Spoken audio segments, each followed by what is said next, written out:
Every election is really a massive exercise in data engineering, but it's not about the noise of a campaign, or the rallies, or the slogans.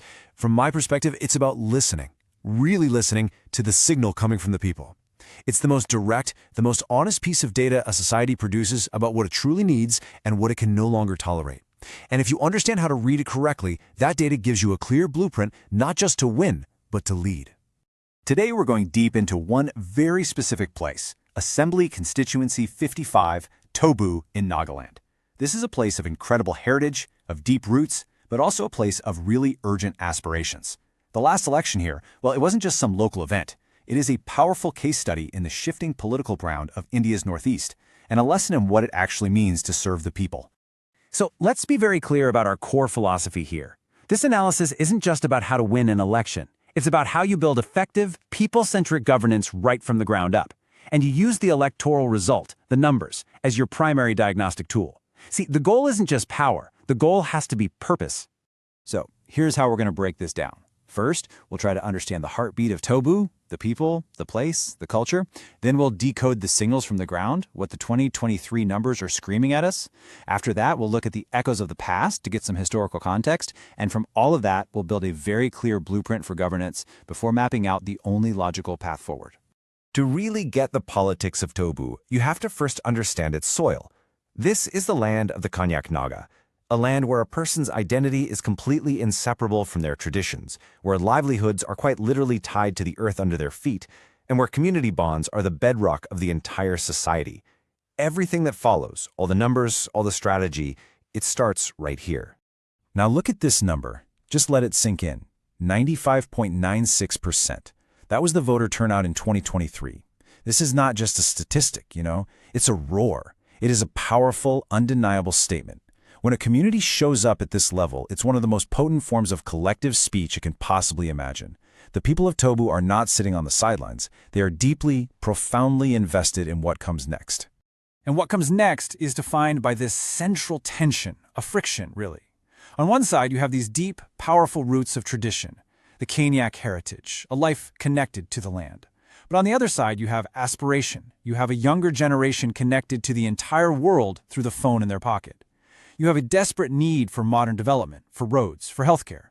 And this leads to a painful exodus, with so many young people forced to leave home just to find a decent job. This friction, right here, is the engine that drives all of Tobu's politics. Okay, so how does this friction actually translate into votes? Let's move to the hard data from the 2023 election.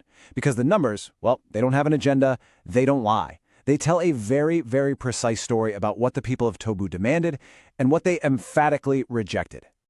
The most important number to understand is this: 506. That was the winning margin. Think about that.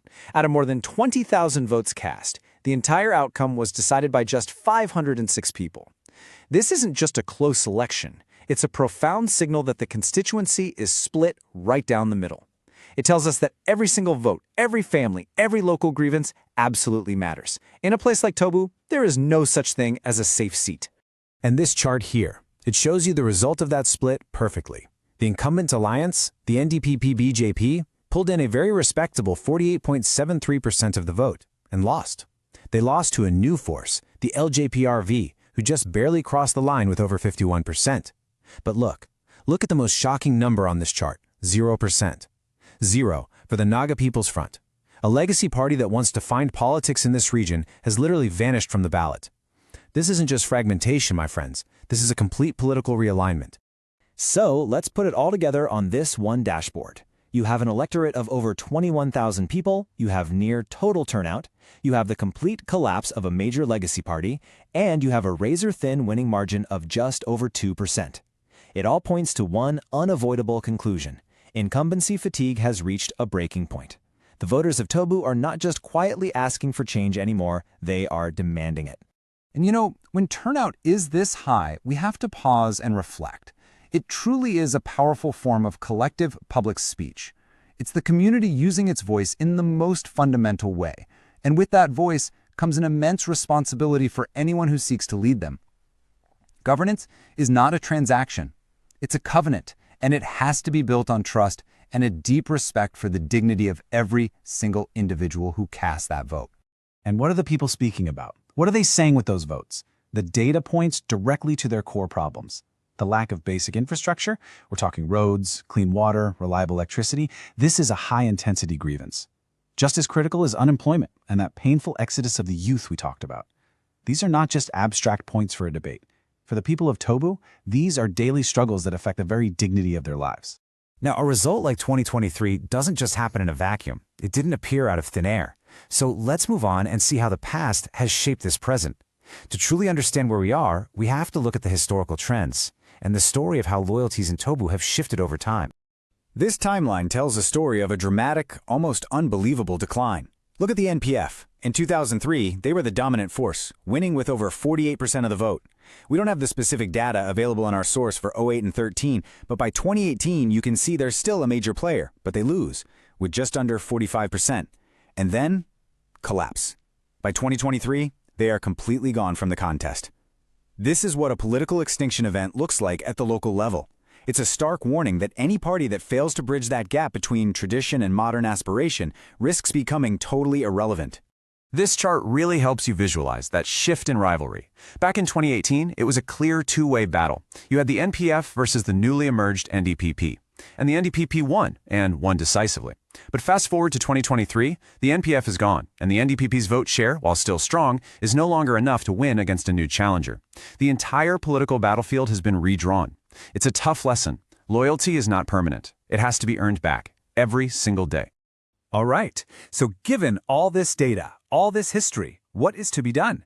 Analysis for the sake of analysis is useless. It has to lead to a prescription. So now we turn to a concrete, actionable blueprint for governance. And let me be clear, this is not just a plan to win one election. It is a systematic strategy for any leader who is serious about earning back the trust of the people of Tobu for the long term. It all has to start with the right kind of leadership. The people are not asking for just another politician. They are looking for a very specific archetype, someone we call the tribal development champion. This is someone, say, in their mid-40s, from the Konyak tribe, with a reputation for high integrity, an educated person who has perhaps worked outside and has now returned to serve their own community, someone who instinctively understands and respects traditional customs, but also gets the aspirations of the youth. They need to be technologically savvy, but always culturally rooted. The strategy that supports this kind of leader is what we call the Chaturmukha doctrine, a four-faced approach. The easiest way to think about it is like a table with four strong legs. One leg is your electoral tactics. The second is your organizational machinery on the ground.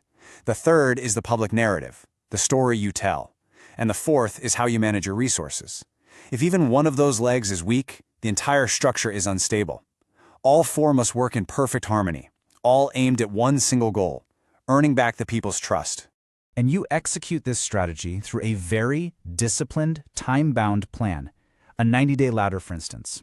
The first 30 days are all about building the foundation. You go on listening tours, you fix internal unity, you do that initial outreach. The next 30 days are about mobilization. Your teams go door to door. You start small, visible community projects to show you're serious. And the final 30 days are all about getting out the vote. You intensify your message, hold larger rallies, and ensure your poll day machinery is absolutely perfect. Now, in this modern plan, digital outreach, especially on platforms like WhatsApp and Instagram, is absolutely crucial. But this is not about just blasting messages. It requires earning trust first. Under India's Digital Personal Data Protection Framework, the principles are very clear. Communication must be respectful and transparent. You must have clear consent for a specific purpose. It's not about spamming people. It is about creating genuine two-way conversations while fiercely protecting each individual's privacy. That's how you build trust in the digital age. This brings us to our final section, the path forward. All the data, the history, and the strategy we've discussed, they lay out a very clear choice. A choice not just for the political parties, but for the people of Tobu themselves. It's a fundamental choice between the politics of yesterday and a new model of genuine accountability. And here's the key. Victory is not found in worrying about or blaming external factors you have little control over. Things like what the NDP-BJP alliance is doing, or central government influence. No, victory is found right here, in the things you have high control over. The quality of your cadre training, the integrity of your candidate selection process, the absolute precision of your booth management on election day. Excellence in these internal actions is what actually determines the outcome. And so we end where we began, but with a question. The data has spoken, very loudly. A blueprint for a better way forward now exists.